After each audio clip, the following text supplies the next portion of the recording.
بسم الله الرحمن الرحيم. الحمد لله الذي جعل العربية خير اللغات وأفضلها،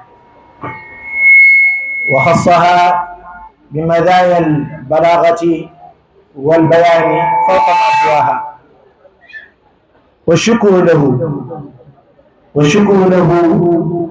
أن عدنا من متعلميها خدامها وعشاقها شكرا يتجدد ما دام قارئ أو مبتدئ يتهجى حروفها، والصلاة والسلام على من بعث إلينا رسولا كالشمس وضحاها، ومعه آيات كالقمر إذا تلاها، فهدانا إلى شريعة كالنهار إذا جلاها. إنه محمد المصطفى المختار خير من قام وتهجد في ليل إذا يغشاها. ولله در القائل في حقه: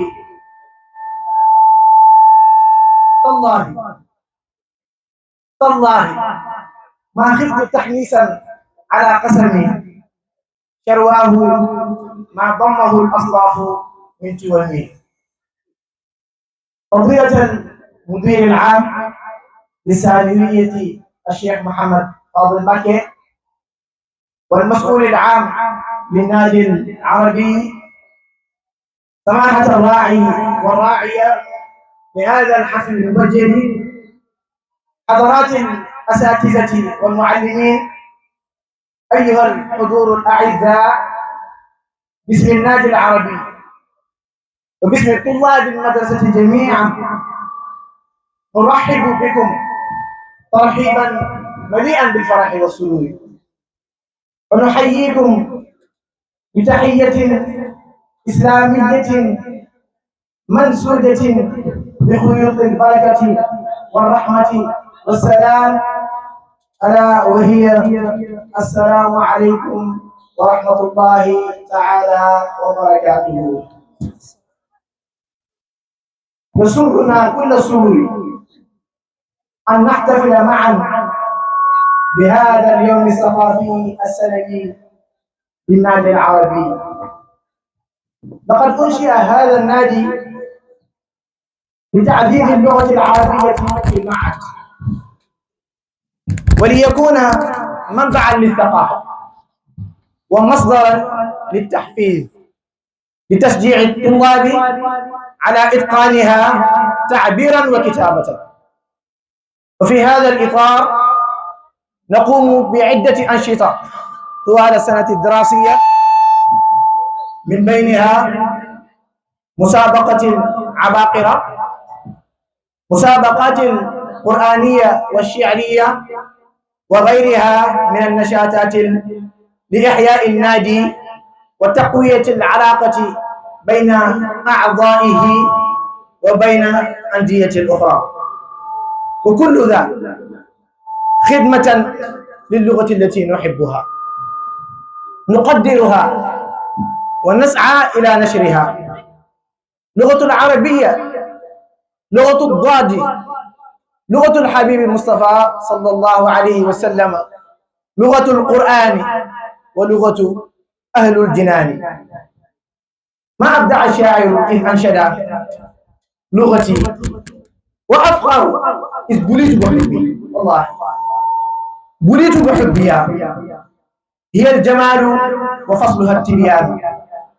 عربية لا شك أن بيانها متبسم في ثغرها القرآن. يا معشر الشباب عامة، ويا شباب المدرسة خاصة، عليكم بالعلم، عليكم بالعلم، فإن العلم هو الإمام، ولمطية طريق السعادة هو الزمام. اطلب العلم ولو إلى أقصى البلاد فوق الأعلام، وتجلدوا لطلبه تجلد الصخر إنه من أصعب المرابط. وفي الأثر عن النبي صلى الله عليه وسلم: من أراد الدنيا فعليه بالعلم، ومن أراد الآخرة فعليه بالعلم، ومن أرادهما معا فعليه بالعلم. ما أحسن قول الشاعر حيث قال: آوي إلى العلم إذ لا شيء ساواه، وقال للعز إن العلم مأواه. ناجاني الحق أن لا عز في المال، إن لم يكن منفقا فاق نجباه. أنعمنا ربنا به ليسعدنا، فالنعم منعمنا والنعم نعماه. ولا يفوتني في هذا المقام أن أقدم أسمى عبارة الشكر والعرفان إلى مسؤول هذا النادي المجاهد الكبير، وهو الأستاذ محمد مسام جوب، وإلى راعي هذه المناسبة سعادة السفير السيد مفودي ndong، وإلى راعيتها السيدة الفاضلة فاطمة زهراء سار، لدعمهما المتواصل ومساندتهما المستمرة، وقد بذل كل الجهد لنجاح هذا اليوم. كما نتوجه بالشكر الجزيل لإدارة المدرسة ولمعلمين الكرام ولكافة أعضاء النادي رجالا ونساء على جهودهم الكبيرة وتفانيهم في سبيل حسن سير النادي، وخاصة لنجاح هذا اليوم الثقافي نجاحا باهرا. نسأل الله تعالى أن يكلل هذا العمل بالتوفيق والسداد، وأن يكون يوما مبارك تثمر فيه الجهود وتكتب فيه الخيرات، فهو يوم الثقافي للنادي العربي، يوم تعلن فيه رسالة الوفاء للغة القرآن، يوم الثقافي، يوم العيد والسرور. أعاده الله علينا أعواما، والسلام عليكم ورحمة الله وبركاته. كل عام وأنتم بألف خير. Cher proviseur, cher parrain Mafode Ndong, chère marraine Zahra Sarr, chers membres du club, chers professeurs et chers invités, mesdames et messieurs, c'est pour moi un immense honneur de prendre la parole aujourd'hui au nom de tous les membres du club arabe pour exprimer ma gratitude et mon engagement. Le rôle qui m'a été confié est bien plus qu'un titre. C'est une responsabilité que je porte avec fierté, détermination et sérieux. Je réponds au nom de Seynabou Sarr, élève en classe de seconde SA et vice-présidente du club arabe. Je voudrais d'abord saluer et remercier notre président Mohamed Dramé pour son travail remarquable, sa vision claire et son leadership inspirant. Il est un moteur pour nous tous et cela a été un privilège et un honneur de collaborer avec lui. Un remerciement pour particulier à notre cher Monsieur Mafode Ndong pour sa bienveillance, sa disponibilité et son accompagnement. Votre soutien moral est une lumière qui éclaire notre chemin. Je n'oublie pas aussi notre marraine, Madame Fatima Zahra Sarr, dont la présence bienveillante et l'engagement envers la jeunesse sont pour nous tous une source de motivation. Vous êtes un modèle de dignité et de force. À travers ce club, nous ne défendons pas seulement une langue, nous défendons une culture, une richesse, une identité. La langue arabe est une richesse inestimable et ensemble nous avons pour mission de faire vivre et l'aimer et de l'honorer. Barakallah fi juhudina jami'an wa adamu baynana ruhul ta'awun. Merci à vous tous. Merci pour votre attention. Wassalamu alaikum wa rahmatullah. macha allah tàcculeen leen bu baax a baax a baax président ak délégation macha allah. ñaanal ñëpp ñi ngi am mbégte lool di wax ne ki taxawoon fii di wax mooy président club arabe du lycée Fadilou Mbacké ñu koy woowee Mohamed Dramé mu nekk élève bi nekk première S nekk koo xam ne ku ñu xam la ci comportement bu baax depuis que mu ñëw ci école bi ba tey waaye sax avant muy ñëw ci école bi ndax fa mu jaaroon am na kenn ci ay professeur am yoo xam ne si ñi ko yoroon avant muy ñëw ci école bi yoroon ko fële ca Cambérène mi ngi ci jataay bi te loolu yaakaar naa bokk na ci li ko fi indi kon loolu njukkal la demee ba ki lay jàngal ñëw di la jàppale ci li ngay def c'est parce que dafa am loo xam ne si ne am na lu mu gisoon ci yow démb ñu seede ne kii di présidente bi di adjointam ñu ngi koy wooyee Seynabou Sarr nekk moom i tamit première seconde école safar la nekk koo xam ne depuis 6e ba léegi yaakaar naa ñi fi jaar ñëpp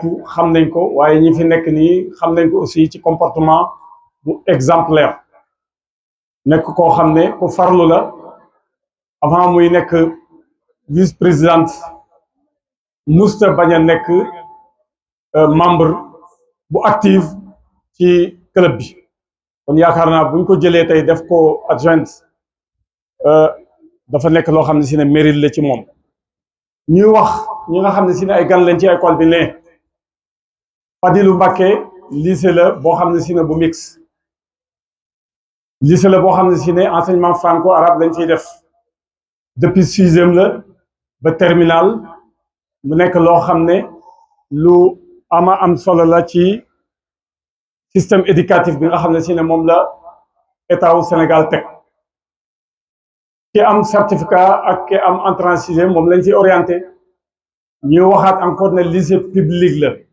du privé ci ñi nga xam ne dañ ko yaakaar ñi fiy jànge tamit yàlla def na mën nañoo wax ne 80% bu fekkee ne sax ëpp ko ñoom ñëpp alquranul karim mi ngi ci seen dënn ñu mokkal ko rafet te li fi am léegi yaakaar naa ci musaabaqa maanaam jongante bi amoon léegi yaakaar naa mën na dëggal li may wax mu nekk lycée boo xam ne boo fi génnee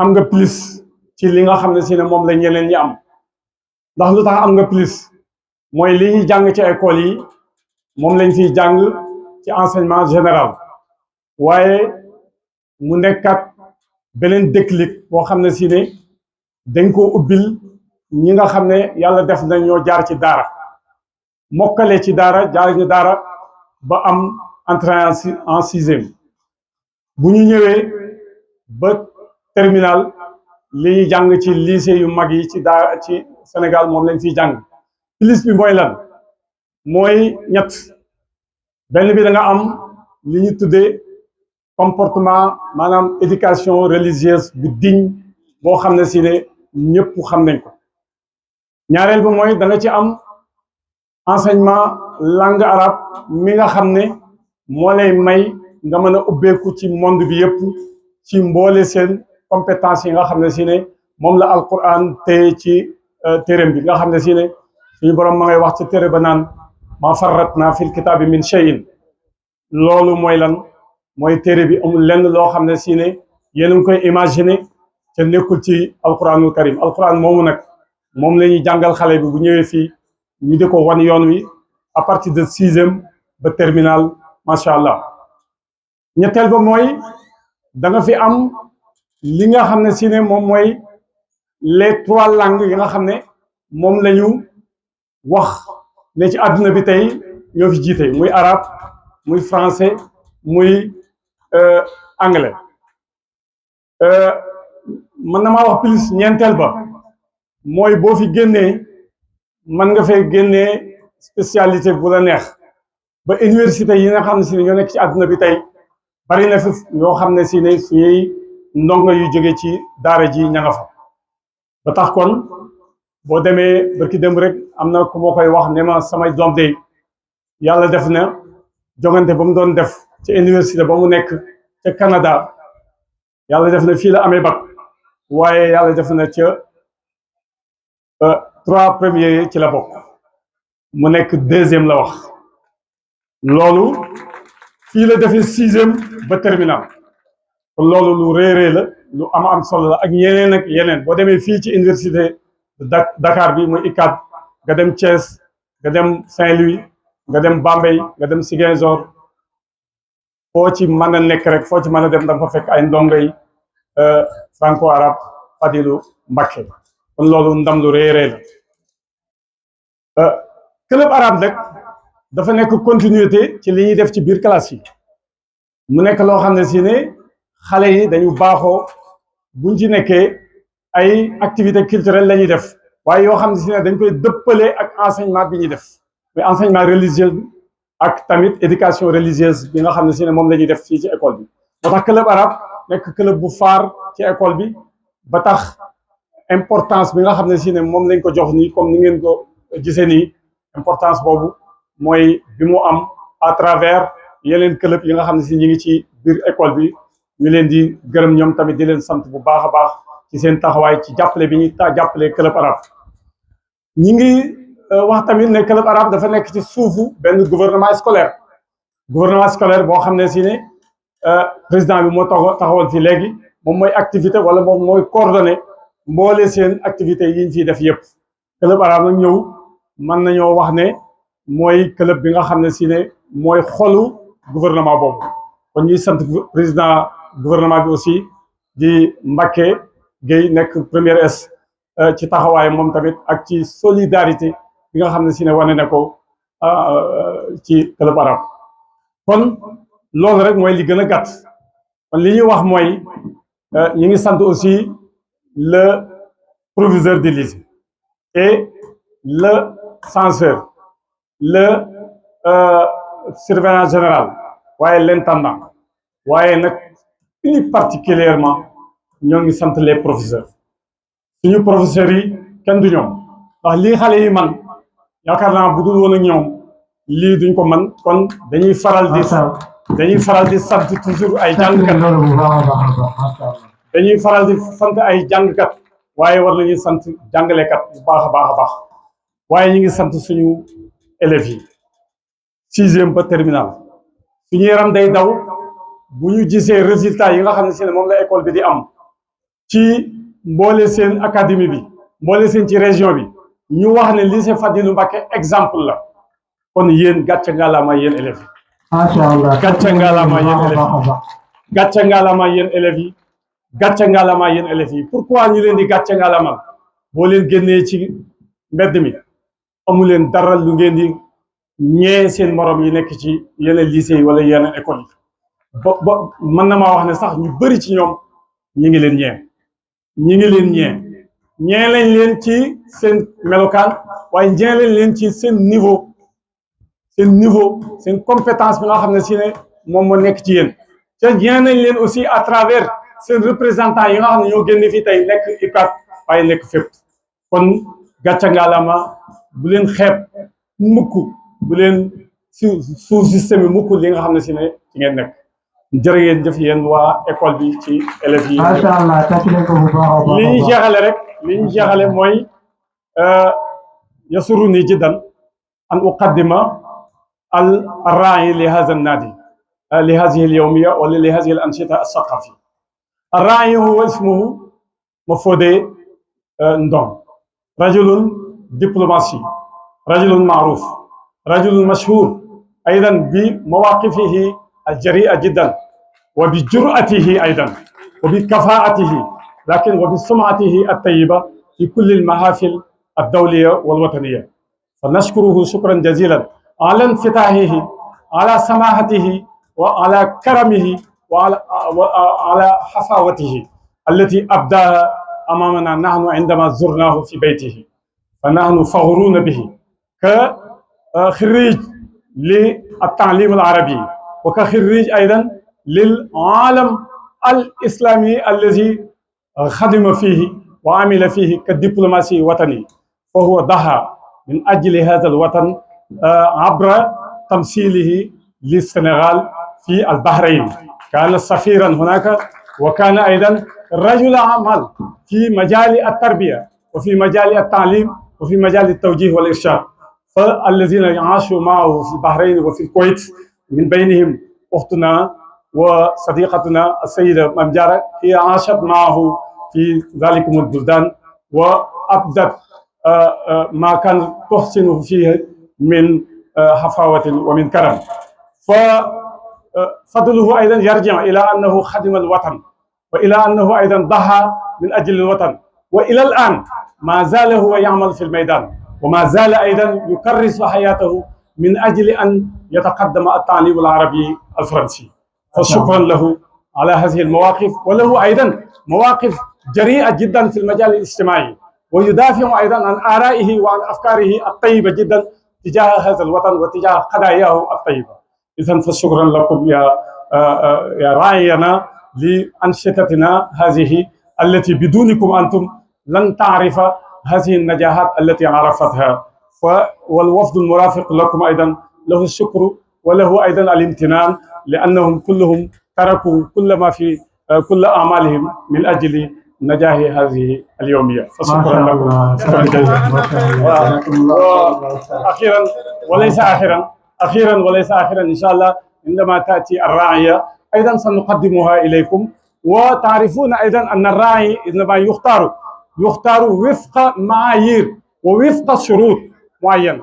من بين هذه الشروط أن يكون نموذجا، أن يكون مثالا، أن يكون قدوة لنا جميعا، وهو قدوة لنا في كل المجالات التي ذكرتها لكم وغيرها من المجالات. ما شاء الله، جزاكم الله خير.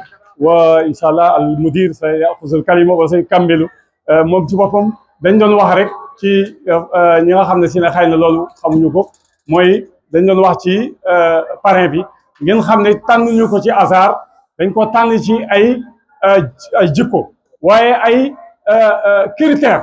te Naadil Arabi yi bu dee tànn ab raay xoolul lan lay jëlee ci raay bi min ajil almaal, déedéet. la muy jëlee ci moom ci wàllu xaalis, déedéet. ñoom ñëpp en unanimité dañu mas a respecté critères yooyu nga xam ne si ne moom la ñuy tànnee parrain. critères yi mooy na nekk koo xam ne si ne ko exemplaire la, na nekk koo xam ne si ne ku joxe ay preuve am la ci wàllu wi nga xam ne moom ci la ñu nekk, muy enseignement muy éducation. te kii dañ ko xam ci diplomatie, maanaam ab diplomate la, ambassadeur Sénégal la fële ca Bahreïn, yàgg ko fa teewal macha allah, def fa ay preuve am ci mboole seen li nga xam ne si ne moom la diplomatie laaj. waaye bi mu ñibbisee néewul dama retraité toog, déedéet. dafa ñëw àndaat ak ñi nga xam ne si ne ñoo nekk ci terrain bi ci wàllu éducation, ci wàllu social surtout nag mu ciy liggéey boo xam ne si ne bu raw suñu njort la. kon yéen ngeen xam ne kii produit enseignement arabe français la, l'enseignement franco-arabe la. kon enseignement franco-arabe mooy seen parrain bi tey. te tey yaakaar naa diplomatie bi nga xam ne si ne moom la def fële ci pays golfe war naa mën a tax képp koo xam ne si ne mooy li yëngutu ci domaine bi muy enseignement franco-arabe, moo xam élève la, moo xam professeur la, moo xam administrateur la, war na am fierté ci jëmm ju tedd ji incha allah. kon ñu koy ñaanal bu baax a baax di ko sant bu baax di ko gërëm. asalaamaaleykum. ما شاء الله يا أستاذ. أعوذ بالله من الشيطان الرجيم. بسم الله الرحمن الرحيم. وصلى الله تعالى وعلى سيدنا وحبيبنا ونبينا محمد وعلى آله وصحبه ومن والاه. ضيوف الكرام، سعادة السفير السابق السيد لامفورد نون،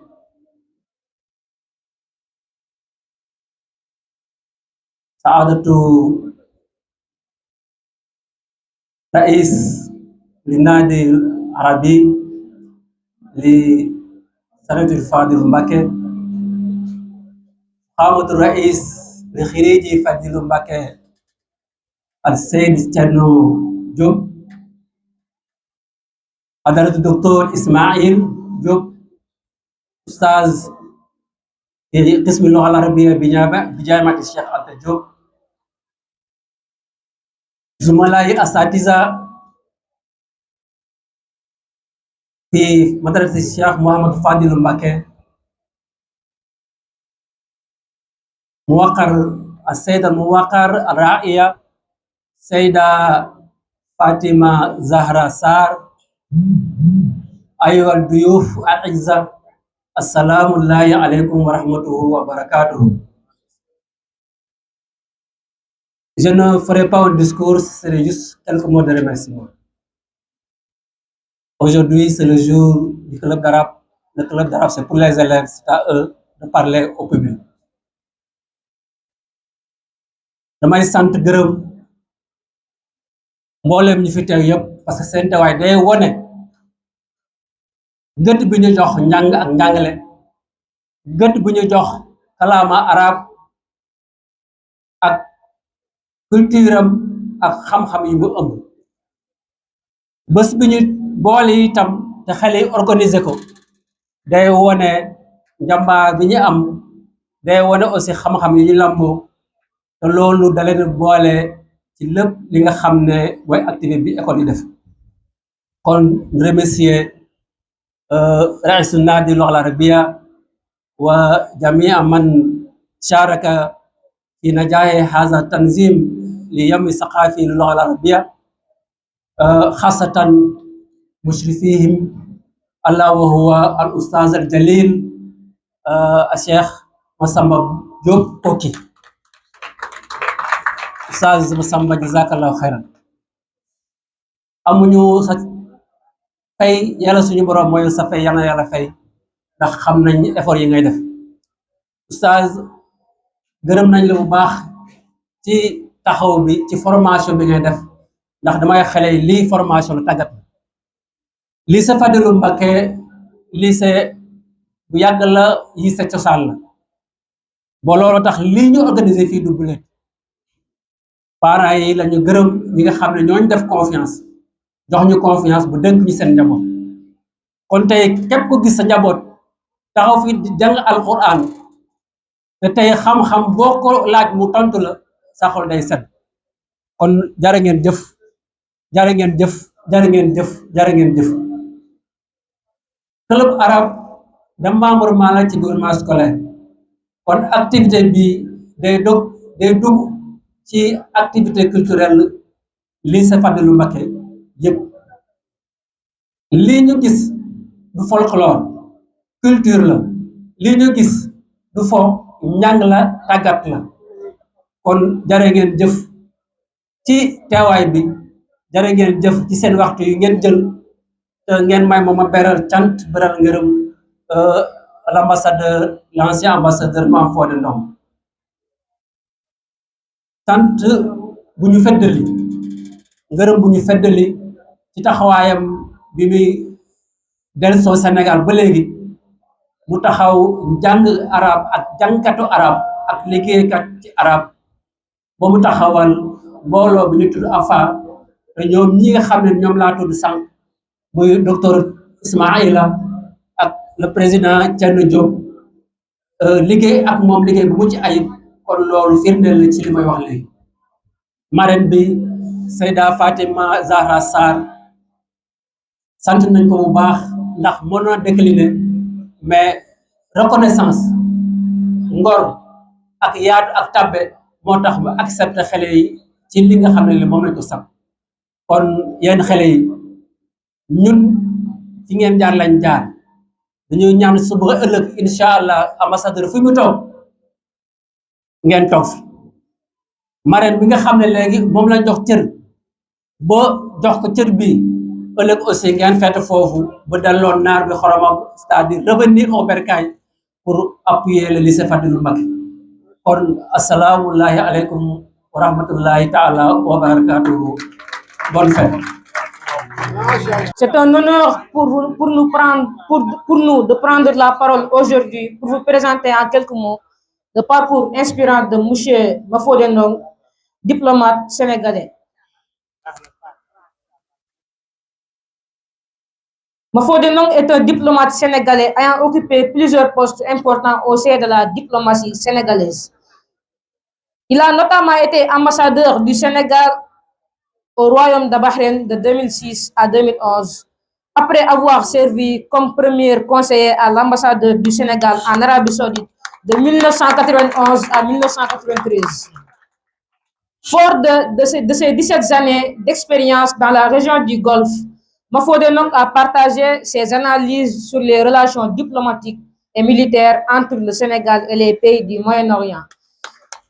Dans une interview accordée au journal Enquête, il a défendu la décision du président Macky Sall d'envoyer un contingent sénégalais en Arabie Saoudite pour sécuriser les lieux saints de l'islam, soulignant que cette démarche s'inscrivait dans la continuité des engagements du Sénégal envers ses partenaires musulmans et reflétait la reconnaissance internationale de la compétence de l'armée sénégalaise.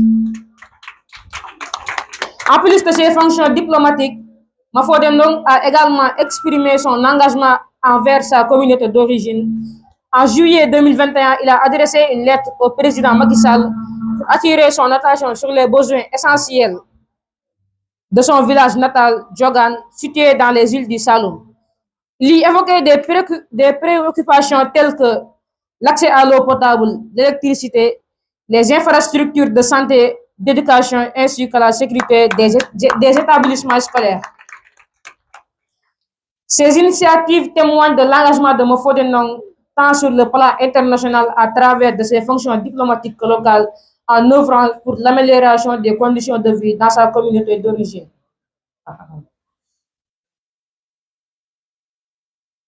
Nous avons l'honneur de vous présenter M.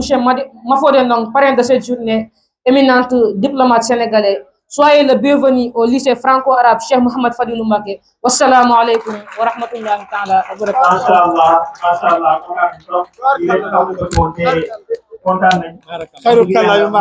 Cheikh Moustapha moo ko jur di wëlu yàlla.